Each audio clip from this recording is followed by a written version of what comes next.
Hi guys, तर आता आम्ही खायला थांबलोय असला वडापाव. म्हणजे मस्त आहे, म्हणजे मस्त असतो. दादू आणि माझी मम्मी गेले वडापाव आणायला, तर आता आम्ही इथे थांबलोय. ते साईडला वडापाव आणला, तुम्हाला दाखवतो. आमचा वडापाव डिलिशियस, तुम्हाला पण खाऊ वाटेल तर दाखवून घालणार आम्ही. वडापाव गाईज आला.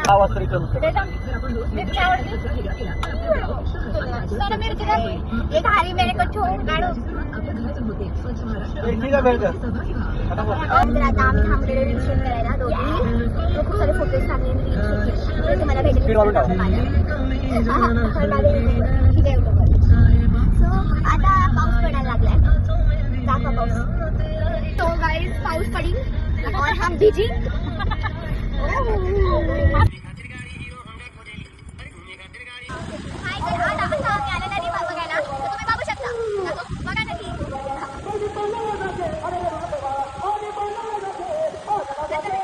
बघा